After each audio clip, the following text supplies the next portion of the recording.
Hi everyone, welcome back to my channel. My name is Catherine and this is Raspberry Reads.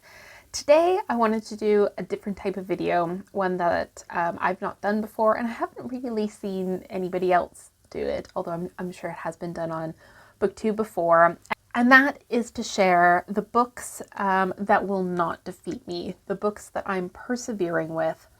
Often I find that if I'm not getting on with a book and I give it a good go, I'll DNF it. Life is too short to read books that you're not into. And I still stand by that. But occasionally there are books that I am really enjoying, but for whatever the reason, I just get sidetracked and I put them to one side and I still want to finish them.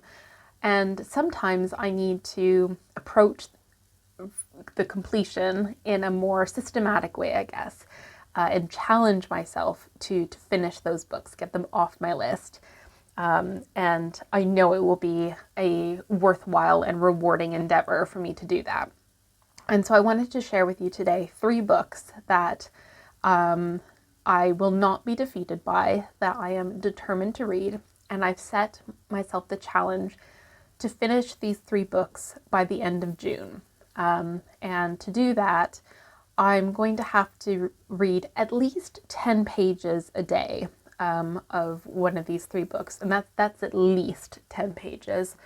I imagine I'll have to read a few hundred at some point between now and the end of June to really finish these. But I thought, let's be realistic. Let's start with a goal of read 10 pages a day just to keep that momentum going.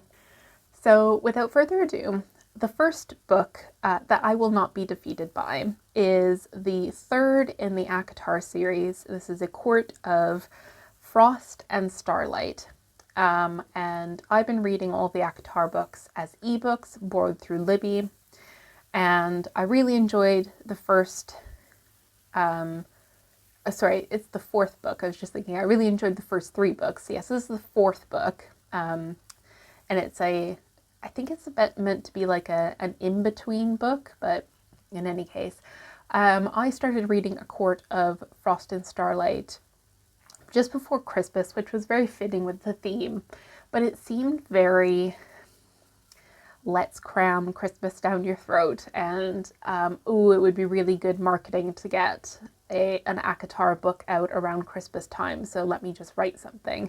And I just really wasn't getting on with it. However, Sarah J. Maas just recently announced that she's coming out with two books in the ACOTAR series this year.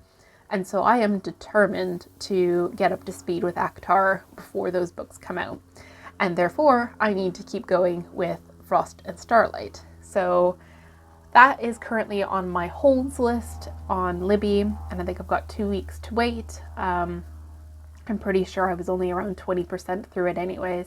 But yes, when that book comes back to me, I am determined that I will not be defeated by what I would call a money grab book. And I'd like to finish it so I can say that I've read the whole series. The second book that has been on my shelf for some time is The Covenant of Water by Abraham Verghese. And I picked this book up on recommendation by some of my viewers in the first Read Historical Fiction challenge that Shelley over at Shellyish hosted. And yeah, I polled my viewers and asked, which historical fiction book would you recommend that I read? And this one was the most popular. I picked this book up when I went on a trip to London at Foyles. And as you can see, I'm less than 100 pages into this book, and I don't even know why I just stalled on it. I think I found it a little bit intimidating, just how chunky it is, but I was really enjoying the story, and I am thinking about this book so much. It just like little snippets will pop into my head of only the 100 pages that I've read so far, and that is enough of a sign to me that this book is worth continuing. I've heard so many people rave about it. I know it's a good book and I do want to finish it. And so this is the one that I'm most hesitant by, but I'm sure if I set myself the goal of reading, 10, 20 pages a day of this, that I will get through it. and be very thankful that I did. I'd love to hear your thoughts on The Covenant of Water. Did you also struggle to get through this book but enjoyed it purely because of the length? I'd love to hear your comments.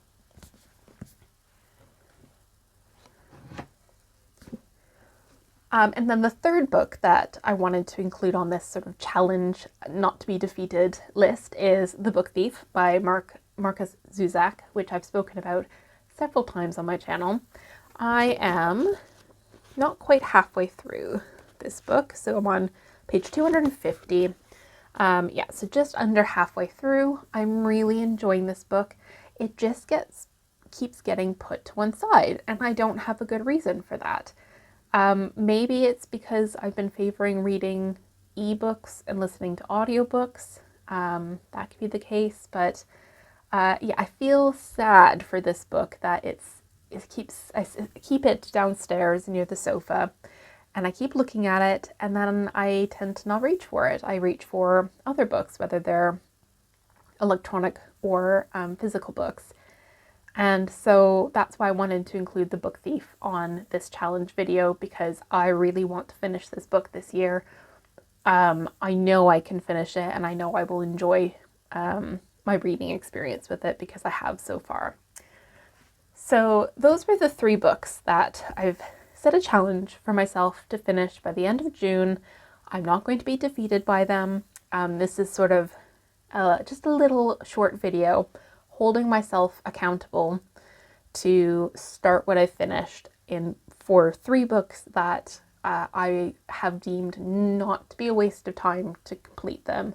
I just need to be in the right headspace and get that momentum going in finishing them, because they are, all 3 of the books are, I wouldn't say light reads. I mean, Frost and Starlight is a little bit, but certainly these 2 physical books are quite dense and intellectual reads that I need to take my time with. So yeah, I hope you've enjoyed this video today.